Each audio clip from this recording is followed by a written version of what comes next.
மகளே பொதுவாகவே நம்மளோட சாய்ஸஸ் எதை பேஸ் பண்ணி மாறும்னா, இப்போ நம்ம ஒரு பொருள் வாங்கலான்னு இருக்கோம். அந்த பொருளுக்கு ஆல்டர்னேட்டிவாவோ இல்லை அது காம்படிட்டராவோ வேற பொருள் வந்துருச்சு, இல்லை அந்த ஆல்டர்னேட்டிவாக காம்படிட்டிவாக இருக்க பொருளில் ஒரு அப்டேட் நடந்திருக்கு அப்படின்னா கண்டிப்பாக நம்ம ஃபோக்கஸ் அங்கேயும் போகும். இந்த பொருளை பார்த்துட்டு இருப்போம், சரி அதையும் பார்த்துட்டு வந்துருவோமே அப்படின்னு சொல்லி ஒரு தாட் இருக்கும்ல. ஸோ அந்த மாதிரி இப்போ மோட்டார் சைக்கிள் இண்டஸ்ட்ரியிலையும் ஒரு விஷயம் நடந்திருக்கு. ஒரு பிராண்ட், ரொம்ப ஃபேமஸான பிராண்ட், அவங்களோட பைக் அப்டேட் பண்ணியிருக்காங்க. போயிட்டு போங்க. அது என்ன பைக் அப்படின்னா எஸ்டியோட ஸ்கிராம்பிளர் தான். 2026 மாடல்ல புது அப்டேட் நிறைய நடந்திருக்கு. நிறைய பேர் நிறைய விஷயங்கள் இந்த பைக்ல இதெல்லாம் பெட்டரா இருந்தா நல்லா இருக்குமே அப்படின்னு சொல்லிட்டு இருந்த விஷயத்த எல்லாமே இப்ப எஸ்டி இந்த பைக்ல சரி பண்ணிருக்காங்க அப்படின்றது தான் ஸ்டேட்மெண்ட். அந்த ஸ்டேட்மெண்ட் ரியாலிட்டியில் எப்படி இருக்கு அப்படின்றதான் நம்ம இந்த ரிவ்யூல பார்க்க போறோம். புது 2026 எஸ்டி ஸ்கிராம்பிளர் எப்படி இருக்குன்னு பார்க்கலாமா?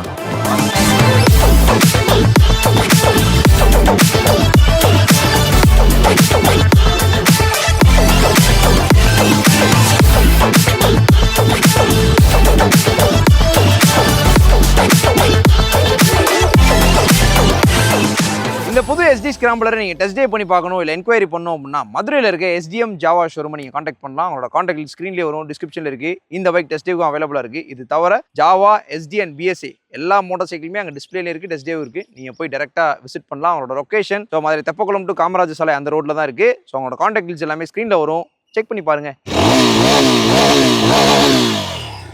மகளே, எஸ்டி ஸ்கிராம்பிளர்னா என்ன அப்படின்னா ஒரு க்ரூசர் கம் ஆஃப் ரோடர் அப்படின்னு சொல்லலாம். ப்ராப்பர் அட்வென்ச்சர் பைக்ஸும் இருக்கு, அட்வென்ச்சர் டூரர்ஸும் இருக்கு, இந்த மாதிரி ஸ்கிராம்பிளர்ஸும் இருக்கு, ரோட்ஸ்டர்ஸ் இருக்கு, ரெட்ரோ க்ரூசர்ஸ் இருக்கு, அண்ட் ப்ராப்பர் க்ரூசர்ஸ் இருக்கு. இந்த மாதிரி நிறைய செக்மெண்ட் இருக்கு.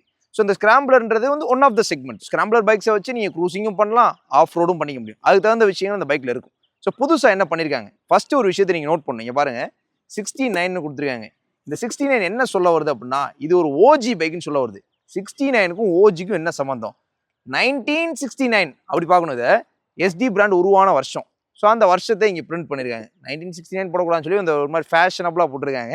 ஸோ 69, ஸோ அந்த ஓஜி அப்படின்னு சொல்ல வராங்க. ஓஜினா ஒரு ஒரிஜினல் ஸ்கிராம்பிளர் அப்படின்னு சொல்ல வராங்க. ஓகே, எப்படி இருக்குன்னு பார்ப்போம் நம்ம. First headlight, LED headlight. So எஸ்டி பைக்ஸில் பிடிச்சது என்ன அப்படின்னா என்னதான் ட்ரெடிஷ்னலான விஷயங்கள் இருந்தாலும் ரவுண்ட் ஷேப்பில் தான் இருக்குது, பட் எல்இடி கொடுத்துருக்காங்க. ஆனால் அது மாதிரி இண்டிகேட்டர் பாருங்க. ஸோ இந்த பைக்கோட டிசைன் மேட்ச் ஆகிற மாதிரி கொடுத்துருக்காங்க, பட் எல்இடி தான் கொடுத்துருக்காங்க. ஸோ இந்த மாதிரி விஷயங்கள் மார்க்கெட்டில் காம்படிட்டும் பண்ணணும், மக்களுக்கும் பிடிக்கணும் அப்படின்ற மாதிரி விஷயங்கள் இருக்கும். நம்ம போய் ஹோல்டர் இங்கே கொடுத்துருக்காங்க. இங்கே ஃப்ரண்ட்டில் நீங்கள் பார்க்கலாம் அட்வென்ச்சர் ஃப்ரண்ட். நான் சொன்னேன் இல்லையா, ஸோ அட்வென்ச்சர் யூசேஜும் நீங்கள் பண்ண முடியும். அதுக்கேற்ற மாதிரி விஷயங்கள். ஸ்கிராம்பிளரோட டிசைன் லாங்குவேஜ் இதுதான். ஸோ அதை பேஸ் பண்ண மாதிரி ஒரு ஃபெண்டர் நல்லா ஸ்ட்ராங்காக இருக்குது, அண்ட் அதே மாதிரி ஸ்லீக்காக இருக்குது, சிம்பிளாக இருக்குது. கீழேயும் இதே லெவல் கொடுத்துருக்காங்க. நிறைய அட்வென்ச்சர் பைக்ஸில் இந்த ஃபெண்டர் வந்து இவ்வளோ தூரம் தான் வரும், இவ்வளோ தூரம் வராது. ஸோ இந்த இடத்துல நல்லா பெருசாக கொடுத்துருக்காங்க. இங்கே கூட காசு கட்டினா நடக்கல. இதோட குவாலிட்டியும் நல்லா இருக்குது. நிறைய அட்வென்ச்சர் பைக்ஸில் இது ரொம்ப வெறும் நார்மல் பிளாஸ்டிக்காக போட்டிருப்பாங்க, கொடுக்கணுமே அப்படின்ற மாதிரி இருக்கும். பட் இதில் வந்து குவாலிட்டி இஸ் குட். ஆனால் ஃப்ரண்ட்டில் ஸ்போக் வீல் கிடைக்குது. நீங்கள் பாருங்கள், 19 இன்ச்சஸ்க்கான ஸ்போக் வீல். ப்ரொப்போஷன் வந்து 1917 இந்த ப்ரொப்போஷனில் தான் டிசைன் பண்ணியிருக்காங்க. ஆனால் அதே மாதிரி இது டியூப்லெஸ் டயர் கிடையாது, டியூப் டயர். பேட்டர்ன் நீங்கள் பார்க்கலாம், மல்டி பர்பஸ் பேட்டர்ன். இதுவும் வந்து அந்த அட்வென்ச்சரை கனெக்ட் பண்ணும், எல்லா இடத்துலையும் நீங்கள் ஓட்ட முடியும். மேட் ஃபார் ஆல் ரோட்ஸ்ன்ற மாதிரி இருக்கும் இந்த டயர். ஆனால் அதே மாதிரி ஃப்ரண்ட் டயர்ஸ் வந்து 100 பார் 19 இன்ச்சஸ் வீல்ஸ். அட்வென்ச்சர் பைக்ஸில் என்ன மாதிரி டயர்ஸ் கொடுப்பாங்களோ அதே மாதிரி கொடுத்துருக்காங்க. ஃப்ரண்ட்ல 320mm டிஸ்க் வந்துருக்கு. டுவல் சேனல் ஏபிஎஸ் இருக்கு. ஆனால் இப்போ இதில் புதுசாக 3 மோட்ஸ் இருக்கு. அதில் வந்து ஏபிஎஸ் அண்ட் ட்ராக்ஷன் வந்து மாறும். ரெயின், ரோட் அண்ட் ஆஃப் ரோட்னு சொல்லி 3 மோட். இப்போ ரெயின் கண்டிஷனாக இருக்கு, தரையில் தண்ணி இருக்கும். ஸோ அப்போ வந்து ஏபிஎஸும் ட்ராக்ஷனும் அதுக்கு இந்த மாதிரி ஃபங்க்ஷன் ஆகும். மோட மாற்றினா ரோட் மோடில் ட்ராக்ஷன் எந்த லெவலில் வேணும், ஆனால் அதே மாதிரி உங்களுக்கு ஏபிஎஸ் எந்த அளவுக்கு இருக்கணும், சென்சிட்டிவ் அப்படின்றது இருக்கும். ஆஃப் ரோடு போய்ட்டுனா அப்படியே அது வேறு. ஆஃப் ரோடுக்கு வந்து பெருசாக ஏபிஎஸ் தேவையும் படாது, ட்ராக்ஷன் லெவலும் தேவைப்படாது. அப்படி இருந்தால் தான் நீங்கள் அந்த ஆஃப் ரோடை என்ஜாய் பண்ண முடியும். ஸோ அதனால் அதுக்கு தகுந்த மாதிரி இந்த மோடை வந்து மேப் பண்ணி வச்சிருக்காங்க. ஸோ ரோட் கண்டிஷன் ஓட்டுறீங்க, ரோடு மழை பெய்யும் போது ரெயின். ஸோ அந்த கன்வீனியன்ட் ஃபீச்சர்ஸும் இதில் இருக்குது. அண்ட் ட்ராக்ஷன் கண்ட்ரோல் சிஸ்டம் இருக்குது, ஸ்லிப்பர் கிளச் இருக்குது. அண்ட் இங்கே நீங்கள் பார்க்கலாம் புதுசாக ரேடியேட்டரோட டிசைனை மாற்றிருக்காங்க. வந்து ஹரிசாண்டலாக இருந்துச்சு, இப்போ வெர்டிகலாக மாற்றிருக்காங்க. இந்த இடத்துல ஒரு கனெக்டான விஷயம் என்னன்னா, இந்த சைட் பேனல், இந்த ரேடியேட்டர் போர்ஷனே வந்து எந்த அட்வென்ச்சர் பைக்ல பார்த்துருக்கீங்கன்னு கமெண்ட் பண்ணுங்க. ஸோ எனக்கு ஒரு பைக் ஞாபகம் வந்துச்சு, பார்த்தோன்னே ஞாபகம் வந்துச்சு. ஸோ அந்த மாதிரி உங்களுக்கு என்ன ஞாபகம் வருதுன்னு கமெண்ட் பண்ணுங்க. எஸ்டியோட லோகோ வந்துருது. ஓகே, டேங்க் கெப்பாசிட்டி வந்து 12.5 லிட்டர்ஸ் ஸ்கிராம்பிளரோட டேங்க். இந்த மசில் லெவல் பாருங்களேன். ஸோ ஒரு மாதிரி ஸ்கல்ப்டடாக இருக்கும், கரெக்டாக கால் போய் பிளேஸ் ஆகும். இந்த இடத்துல கால் பிளேஸ் ஆகிற அளவு உட்காந்தீங்கன்னா கம்ஃபர்டபுளாக இருக்கும். ஸோ இது வந்து கனெக்டட். நீங்கள் முன்னாடி தள்ளி உட்காந்தீங்கன்னா இங்கே போயிடும், கால் கம்ஃபர்டபுளாக இருக்காது. கால் வந்து இந்த இடத்துல மடங்குற மாதிரி உட்காந்தீங்கன்னா உங்களுக்கு கரெக்டான ரைடிங் போஸ்டர் கிடைக்கும். அப்படி தான் டிசைன் பண்ணியிருக்காங்க. இப்போ நான் பைக்கை ரிவ்யூக்கு எடுத்துகிட்டு வரும்போது ஸ்டார்ட் பண்ணோடனே ஃபஸ்ட்டு ஃபீல் பண்ணது எக்ஸாஸ்ட் நோட் லவுடாக இருந்துச்சு. ஏன்னா இப்போ சிங்கிள் எக்ஸாஸ்ட் ஆயிடுச்சு. 2 பக்கம் எக்ஸாஸ்ட் இருக்கும். இப்போ பாருங்கள், சிங்கிள் எக்ஸாஸ்ட் பயங்கர லவுடு. நம்ம ஸ்பீடாக ஒரு 100ல் க்ரூஸ் பண்ணும்போது கூட எக்ஸாஸ்ட் நோட் அவ்வளோ லவுடாக கேட்குது. ஸ்டாக்கில் அதான் மேட்ரு. ஸ்டார்ட் பண்ணுறேன். கிளச் பிடிச்சாதான் ஸ்டார்ட் ஆகும், நியூட்ரல்ல இருந்தாலும். 3500 RPM மேலே நல்ல பீட் இருக்குது. ஆனால் அதே மாதிரி ஐடல் நோட் நீங்கள் கேட்கலாம். இது வந்து ஒரு மாதிரி இந்த குரோம் ஃபினிஷில் பண்ணியிருக்காங்க. பார்க்குறதுக்கு நல்லா இருக்குது. பட் பார்க்குறதுக்கு நல்லா இருக்கே அப்படின்னு சொல்லி இங்கே நின்று தான் பார்க்கணும். இப்படி போய் ஒட்டி நிற்கக்கூடாது, சுற்றும்.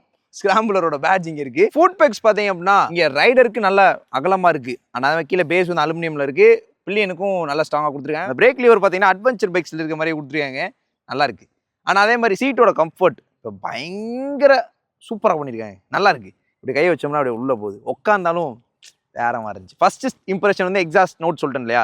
ரெண்டாவது கொஞ்சம் தூரம் ரைட் பண்ணி வந்துட்டேன், ஏதோ ஒரு மாதிரி கம்ஃபர்ட்டாக இருக்கே அப்படின்னு சொல்லி ஃபீல் பண்ணும்போது சீட்டை தான் ஃபைன் பண்ணேன். ஸோ அந்த இடத்துல சீட் ஒரு நல்ல இம்ப்ரெஷனை கிரியேட் பண்ணிச்சு.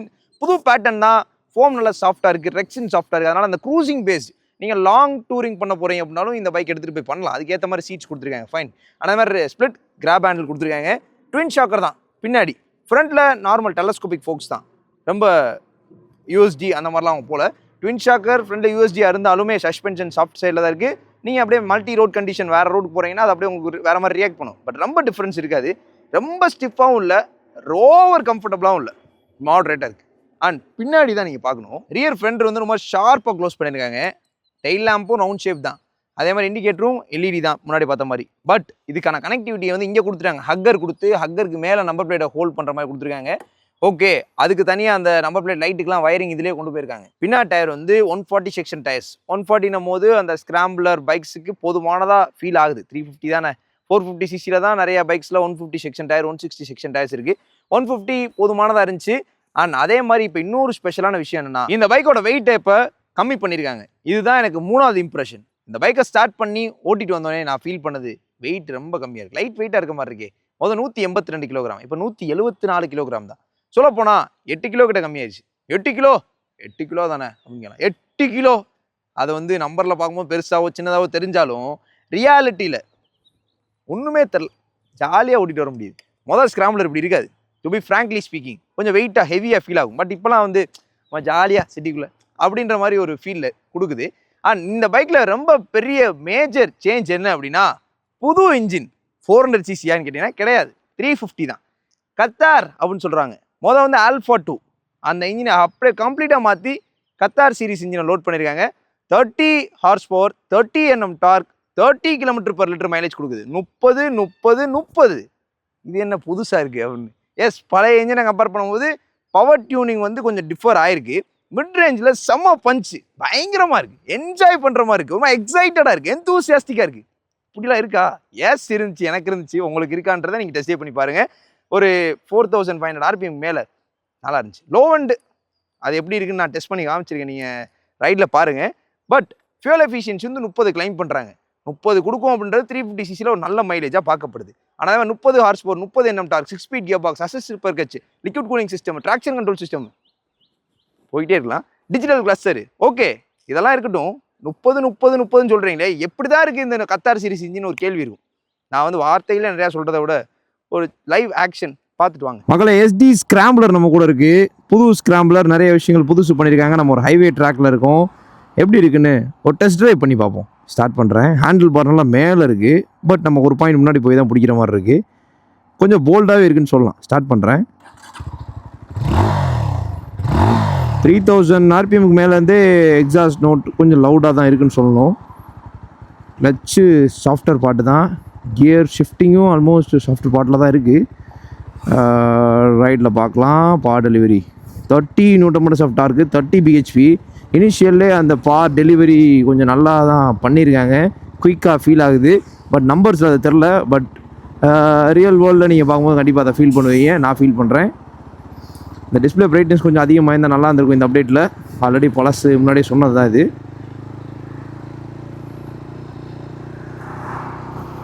4000 RPM ரீச் பண்ணுறோம்.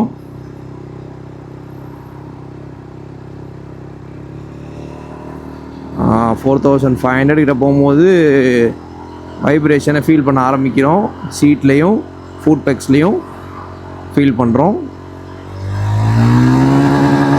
40 km/h, அதாவது 40 km ஸ்பீட் வரைக்கும் ஃபஸ்ட் கியரில் போகுது.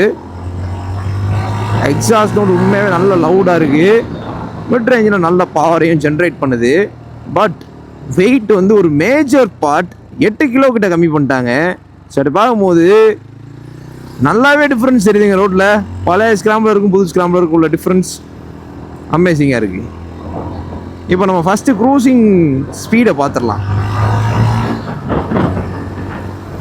சொல்ல போனால் நல்ல லவுடாக இருக்குது எக்ஸாஸ்ட்டு.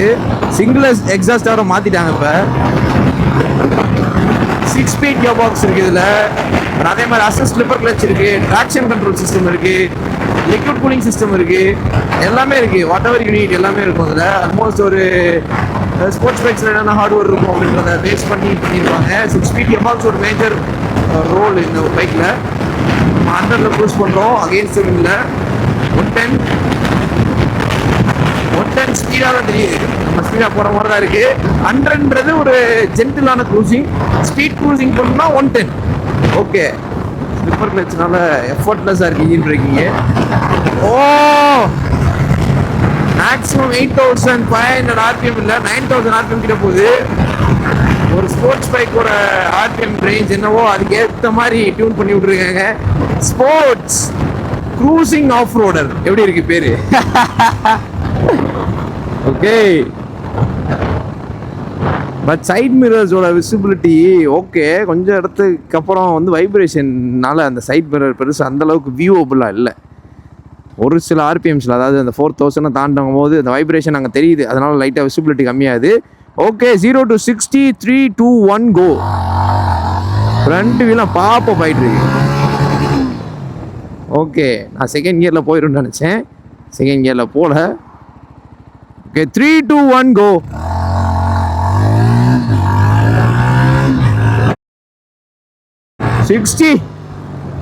ஒரு மாதிரி ஸ்பீடாக தான் இருக்குது, பட் கொஞ்சம் ஸ்லோவாகவும் இருக்க மாதிரி இருக்குது. 100 பார்த்துருவோம். 0 to 100 3 2 1 கோ. இனிஷியல் லான்ச்சில் வந்து நல்ல டார்க்கை வந்து ஜென்ரேட் பண்ணுது.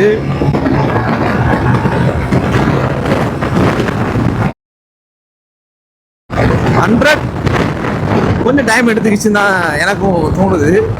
பட் அந்த மிட் ரேஞ்சை வந்து ரொம்ப என்ஜாய் பண்ணுறேன் நான். சூப்பர் பஞ்சு அப்படின்னு சொல்லலாம். பயங்கர பஞ்சியாக இருக்குது. அவர் எந்தூசியாஸ்டிக் ரைடுன்னு சொல்லலாம். பயங்கர எந்தூசியாஸ்டிக்காக ஓட்ட முடியுது. ஓ, வெயிட் கம் பண்ணாலும் ஸ்டெபிலிட்டி லாஸ்லாம் இருக்காது. ஏன்னா அதில் இருக்க பேலன்ஸ்டு வெயிட் தான் அந்த நம்பரு. இப்போ நம்ம 60 to 0 இன் ரியர் பிரேக்ஸில் பார்ப்போம். டயர் லைட்டாக லாக் ஆகுது.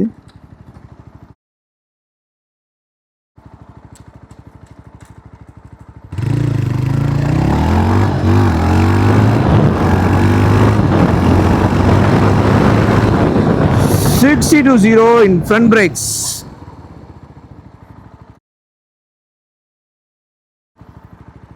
பிரேக்கிங் வந்து ஓகே, பட் ஃப்ரண்ட் பிரேக்ஸ் அல்டிமேட்டாக இருக்குது. ரியர் பிரேக்ஸை பற்றி பேசுகிறேன்.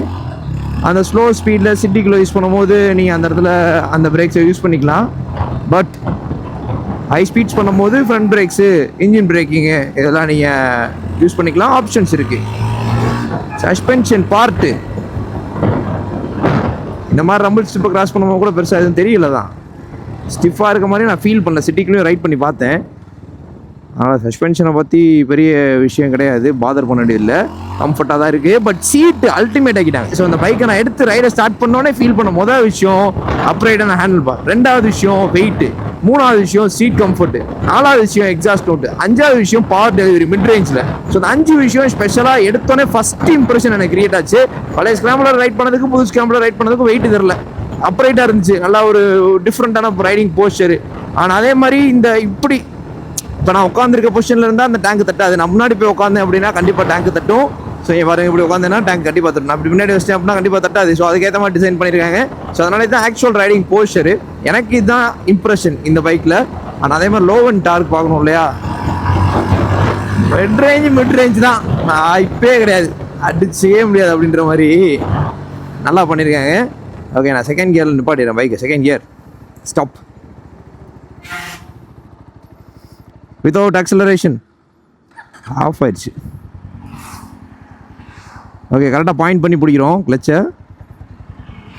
ஓ, இன்ஜின் துடிக்குது, செயின் இடிக்குது. லோ அண்ட் டார்க் வந்து மிச்ச பைக்ஸை கம்பேர் பண்ணுற அளவுக்கு பெருசாக இல்லை, it's good but not great அப்படின்னு சொல்லலாம். எஸ்டி வந்து பெருசாக லோ எண்டை ஃபோக்கஸ் பண்ண மாதிரி தெரியலை. மிட் ரேஞ்சில் நல்ல பார் ஜென்ரேட் பண்ணுது. இனிஷியல் டார்க்குமே பழைய மாடல் கம்பேர் பண்ணும்போது புது மாடல் நல்லாவே ஜென்ரேட் பண்ணுது. அதே மைலேஜ் ஃபிகர்ஸையும் கொஞ்சம் பெட்டராகவே கிளைம் பண்ணியிருக்காங்க, 30-30-30ன்னு. ஸோ அதனால் இது ஒரு நல்ல மூவ் ஃப்ரம் எஸ்டி அப்படின்னு நம்ம சொல்லலாம். இந்த scrambler one of the proper scrambler இந்த செக்மெண்ட் அப்படின்னு கண்டிப்பாக சொல்லலாம். ஃபீச்சரிஸ்டிக் ஸ்கிராம்பிளர்னு சொல்லலாம், because of the rider centric features like traction control, slipper clutch, liquid cooling system, six speed gear box, 30 numbers, பெரிய நம்பர்ஸ் தான். புது இன்ஜின், பழைய இன்ஜினை கம்பேர் பண்ணுவோம், புது இன்ஜின் ஃபார் பெட்டர் தான் சொல்லணும். அண்ட் எக்ஸாஸ்ட் நோட் அல்டிமேட்டான விஷயம். கான்னு பார்த்தோன்னா வைப்ரேஷன் கண்டிப்பாக நம்ம சொல்லணும், 4200 RPM மேலே. அண்ட் ஹீட்டிங்கும் கண்டிப்பாக இந்த டேங்க்ல நீங்கள் ஃபீல் பண்ணுவீங்க. நான் பண்ணுறேன். இங்கே ஒரு ரப்பர், அதாவது இந்த டேங்க் பேட் நீங்கள் போட்டுக்கிட்டீங்கன்னா உங்களுக்கு ஹீட்டு தெரியாமல் இருக்கும். இந்த ரெண்டு விஷயம் கண்டிப்பான முறையில் பழைய மாடலில் இருந்தது தான், புது மாடலில் இருக்கிறது தான். இது வந்து ஏன்னா இது நம்ம அந்த க்ரூசிங் பேஸ்டு லாங் ஸ்டோக் ஃபார்மெட்டில் இருக்கனால இந்த ரெண்டு விஷயம் ஆப்வியஸ்லி நீங்கள் ஃபீல் பண்ண தான் செய்வீங்க. இதை தாண்டி இந்த மாடலில் இன்னும் கொஞ்சம் பெட்டராக பண்ணியிருக்கலாம் அப்படின்னா அப்படி ஒரு விஷயம் இல்லை. நான் பழைய மாடல்லே சொல்லியிருந்த காரணம்லாம் இப்போ ஆல்மோஸ்ட் சரி பண்ணிட்டாங்க. இந்த ஹேண்டில் பார் மட்டும் உங்களுக்கு ஏற்ற மாதிரி கொஞ்சம் டில்ட் பண்ணிக்கிட்டீங்கன்னா இன்னுமே ஈஸியாக இருக்கும் அப்படின்றத என்னோட கருத்து. உங்களோட கருத்துக்கள் என்ன அப்படின்றத கமெண்ட்ஸ் சொல்லிட்டு போங்க. இந்த பைக்கை வச்சு நீங்கள் அட்வென்ச்சர் யூசேஜ் பண்ண முடியுன்றதுக்கு ஒரு சின்ன எக்ஸாம்பிள் 200 mm கிரவுண்ட் கிளியரன்ஸ் கொடுத்துருக்காங்க. ஸோ பேஷ் பிளேட் வந்து சைடு தான் பிளாஸ்டிக்னு பார்த்தா சென்டரும் பிளாஸ்டிக் தான். எனிவேஸ் அந்த பேஷ் பிளேட் இருக்கு இல்லையா, பட் அதை அந்த சென்டர் பொசிஷனோட மெட்டலில் கொடுத்துருக்கலாம், அலுமினியமில் தான் கொடுத்துருக்கலாம். அதை வந்து மிஸ் பண்ணுறோம். பட் 200 mm கிரவுண்ட் கிளியரன்ஸ்னும் போது நல்ல கிரவுண்ட் கிளியரன்ஸ். ஆனால் அதே மாதிரி இந்த கேலிபருக்கு மேலே ஒரு கேப் கொடுத்துருக்காங்க. நிறைய இந்தியன் பிராண்ட்ஸில் பார்த்துருப்போம். ஸோ அதை இப்போ இங்கே எஸ்டியும் ஃபாலோ பண்ணுறாங்க. எஸ்டியும் இந்தியன் பிராண்டு தானே. எஸ், வந்து சீட் ஹைட் 800 mm தான். இப்போ 813 mm அதிகப்படுத்திருக்காங்க. அதனால இந்த பைக் யாருக்கெல்லாம் சூட்டபுளாக இருக்கும் பார்ப்போம். Ingress it's not a deal, ஈஸியாக ஏறிட முடியும். சீட்டு உட்காந்தவனே ஃபீல் பண்ணலாம் நல்லா இருக்கே அப்படின்னு. ரைடிங் போஸ்டர், ஃபுட் பெக்ஸ் வந்து கரெக்டாக சென்டரில் பிளேஸ் பண்ணியிருக்காங்க. ஓகே, ஹேண்டில் பார் மேலே வந்திருக்கு. Okay, round shape side mirrors, retro. ஆனால் இதில் வந்து ஸ்பெஷலாக பார்க்குறதே இந்த ஹேண்டில் பார் தான். இந்த ஸ்கிராம்பிளர் பைக்ஸ் இவ்வளோ ஹைட்டாக இல்லை அப்படின்னா அது பெருசாக மேட்ச் ஆகாது. அப்படி தான் நான் பார்க்குறேன். எங்கேயோ இருக்குது ஹேண்டில் பார், நல்லா மேலே ரைஸ் பண்ணியிருக்கேன். அப்ரைட்டாக இருக்குது, டுவர்ட்ஸ் த ரைடராக தான் இருக்குது. பட் ஸ்டில் எனக்கு லீன் லெவல் பாருங்களேன், இப்படி பிடிச்சா லீன் லெவல் இல்லை. ஒரே ஒரு பாயிண்ட் அதில் வந்து எனக்கு தெரிஞ்சு இந்த பேக் போன் முன்னாடி போன மாதிரி எனக்கு ஃபீல் ஆகலை. நான் சொன்ன மாதிரி கால் தட்டுது பார்த்தீங்களா, அப்போ நான் ஒழுங்காக உட்காரல. இப்போ நான் பின்னாடி தள்ளி உட்காரணும். தள்ளி உட்காந்தா இந்த இடத்துல கரெக்டாக லெக் பிளேஸ் ஆயிடும். லெக் பிளேஸ் ஆகிற மாதிரி உட்காந்தோம் அப்படின்னா 2 ஃபுட்டுமே கீழே பிளேஸ் ஆகுது. 5.8 feet ப்ளஸ் இருக்கேன். வெயிட்டு பெருசாக எதுவும் தெரியலை. நின்று நகட்டும் போது தெரிஞ்சாலுமே ஓட்டும் போது சுத்தமாக உங்களுக்கு தெரியாது. இந்த அப்டேட்ஸ்லாம் பண்ணனால இதெல்லாம் வந்து கொஞ்சம் மேஜரான விஷயமா தெரியுது. ஏன்னா நிறைய பேர் ஃபீல் பண்ணது வெயிட்டு, கம்ஃபர்ட் இல்லை சீட்டில். ஆனால் அதே மாதிரி நிறைய விஷயங்கள், இன்ஜின் இதெல்லாமே ஓரளவுக்கு சரி பண்ணியிருக்காங்க. ரைடிங் போர்ஷன் நல்ல போல்டாக ஒரு குதிரையில் உட்காந்து போகிற மாதிரி இருக்குது. இதான் என்னோட கருத்து. சீட் வந்து பில்லியனுக்கு அந்தளவு கம்ஃபர்டபுளாக இருக்குன்றது சொல்ல முடியாது. நீங்கள் பின்னாடி ஒரு பேக் ரெஸ்ட் போட்டிங்கன்னா டிசைன் மொத்தமாக ஸ்பாயில் ஆயிரும். ஸோ அதனால் அது நீங்கள் போடுறது அட்வைசபிள் கிடையாது. பட் உங்களுக்கு தேவைன்னா நீங்கள் போட்டு தான் டிசைனை பார்த்தீங்க அப்படின்னா கம்ஃபர்ட் இருக்காது இல்லையா. ஸோ நீங்கள் பில்லியனோட ரைட் போவீங்க அப்படின்னா அதை நீங்கள் மாற்றிக்கலாம். சீட்டோட நீளம் கொஞ்சம் அதிகமாக இருந்தால் நல்லா இருந்திருக்கும் அப்படின்றது தான் என்னோட கருத்து. ஸோ இதுதான் ஓவராலாகவே. ஸோ உங்களுக்கு இந்த பைக் சூட்டபுளாக இருக்குமா இல்லையான்றதை பற்றி ஒரு ஐடியாவோ ஒரு பேசிக் கிளாரிட்டியோ கிடச்சிருக்கும். பட் இன் டீட்டெயில் கிளாரிட்டி வேணும்னா டெஸ்ட் டேவ் தான் நீங்கள் பண்ணி பார்க்கணும். ஃபைனலான 2 அப்டேட். இப்போ நிறைய புது கலர் ஸ்கீமை இந்த பைக்கில் இன்ட்ரடியூஸ் பண்ணியிருக்காங்க. ஸோ அதனால் அது என்னென்ன கலர்ஸ் அப்படின்றது ஸ்க்ரீனில் பாருங்கள். எனக்கு பர்சனலாக பிடிச்ச கலர் இந்த எல்லோவும் ஒயிட் வித் ப்ளூ, அந்த 2 கலர் ஸ்கீம் பிடிச்சிருந்துச்சு. உங்களுக்கு எந்த கலர் ஸ்கீம் பிடிச்சிருன்னு கமெண்ட்ஸ் சொல்லுங்கள். அண்ட் ப்ரைஸில் ஒரு அப்டேட் என்னன்னா 4000 ப்ரைஸ் ஹைக் ஆயிருக்கு. பிரைஸ் பார்ப்போம். பேஸ் வேரியண்டோட பிரைஸ் 1,99,000 ஷோரூம் பிரைஸ். டாப் வேரியண்டோட பிரைஸ் 2,10,000 ஷோரூம் பிரைஸ். வேரியன்ட்ஸ் பிரிச்சிருக்காங்க. பட் அந்த வேரியன்ட்ஸ் எல்லாத்துலயும் கலர்ஸ் மட்டும் தான் டிஃபர் ஆகும். கலருக்கு நீங்க தனியா பே பண்ற மாதிரி இருக்கும். அதனால சொல்ல போனா 2 லட்ச ரூபாயிலிருந்து 2,10,000 ஷோரூம் பிரைஸ்க்கு அவைலபிளா இருக்கு. இந்த பைக்கோட ஆன் ரோட் பிரைஸ் பார்த்தா ஒரு 2,50,000 60,000 வரும்னு எதிர்பார்க்கப்படுது. Approximate on road price. இந்த பைக்கோட காம்படிட்டர் ஸ்கிராம் 440 ராயல் என்ஃபீல்ட்ல அதோட பிரைஸ் 2,23,000. அண்ட் ட்ரைம்போட ஸ்கிராம்பிளர் 400X அதோட பிரைஸ் 2,59,000. இது ரெண்டுமே 400cc மோட்டார் சைக்கிள். பட் இது 350cc மோட்டார் சைக்கிள். சொல்ல போனால் இந்த செக்மெண்ட்டில் இந்த பைக் ஒரு யூனிக்கான பைக்குன்னு சொல்லலாம். Pros and cons. ப்ரோஸ் நிறைய சொல்லலாம். இப்போ இந்த புது இன்ஜின், வெயிட் கம்மியாக இருக்குது, சீட் கம்ஃபர்ட் நல்லா இருக்குது, அண்ட் எலக்ட்ரானிக்ஸ், அண்ட் அதே மாதிரி ரைடிங் போர்ஷன்லாம் அப்கிரேட் ஆயிருக்கு. இதெல்லாம் வந்து ப்ரோஸில் பார்க்கலாம். நம்ம கான்னு பார்த்தோம்னா ஹீட்டிங் அண்ட் வைப்ரேஷன். என்னதான் லிக்விட் கூலிங் சிஸ்டம் கொடுத்தாலும் கொஞ்சம் ஹீட்டிங் இருக்க தான் செய்யும். வைப்ரேஷன் 4000 RPM மேல இருக்க தான் செய்யுது. ஆனால் அதே மாதிரி இந்த சீட்டோட லென்த் கொஞ்சம் அதிகமாக இருந்தால் நல்லா இருந்திருக்கும். இந்த மாதிரி விஷயங்கள் பேசிக்காக நான் பார்க்குறேன். ஆனால் அதே மாதிரி ஹேண்டில் பார் வந்து நிறைய பேருக்கு முன்னாடி போய் பிடிக்கிற மாதிரி இருக்கும். ஸோ அது உங்களுக்கு வேணா நீங்கள் டில்ட் பண்ணிக்கணும். அது பெரிய கான் கிடையாது. இதுதான் நான் ரைட் பண்ணதில் எனக்கு ஃபீல் ஆனது, உங்ககிட்ட சொல்லிட்டேன். இது என்னோட கருத்து. உங்களோட கருத்துக்கள் என்ன அப்படின்றத கமெண்ட்ஸ் சொல்லுங்கள். எப்போ பைக் ரைட் பண்ணும்போது ஹெல்மெட் வியர் பண்ணிக்கோங்க. லாங் டிரைவ் போகிறீங்கன்னா கியர்ஸ் என்ஷூர் பண்ணிக்கோங்க. Right safely and responsibility.